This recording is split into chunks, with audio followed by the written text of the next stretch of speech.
ഒരു 5 സുഹൃത്തുക്കളാണ്, പല ഏജിലുള്ള 5 സുഹൃത്തുക്കൾ. അതിൽ ഏറ്റവും യങ് ആയിട്ടുള്ള ആളാണ് ആസിഫ് അലി.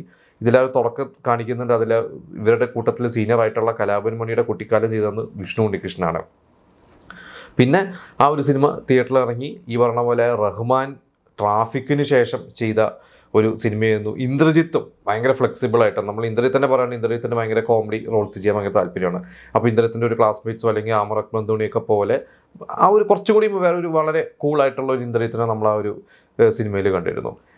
ആ ഒരു സിനിമ ഇറങ്ങി തിയേറ്ററിൽ അന്ന് പല മിക്സഡ് ഒപ്പീനിയൊക്കെ വന്നെങ്കിലും അത് കഴിഞ്ഞ് പിന്നീട് അത് ഭയങ്കര ചർച്ചയായി. ഇന്നും സോഷ്യൽ മീഡിയയിൽ നമ്മൾ നോക്കുമ്പോൾ അതിലെ പല ഷോട്ടുകളെ കുറിച്ച് അല്ലെങ്കിൽ അമൽനീരത്തിൻ്റെ മേക്കിങ്ങിനെ കുറിച്ചും സീൻസൊക്കെ ഭയങ്കരമായിട്ട് ചർച്ച ചെയ്യുന്നത്. എനിക്കൊക്കെ അതിൽ ഭയങ്കര ഒരു ഫേവറേറ്റ് ആയിട്ടുള്ളൊരു സീനൊക്കെ ഉണ്ട്. അതിലൊരു സീനിൽ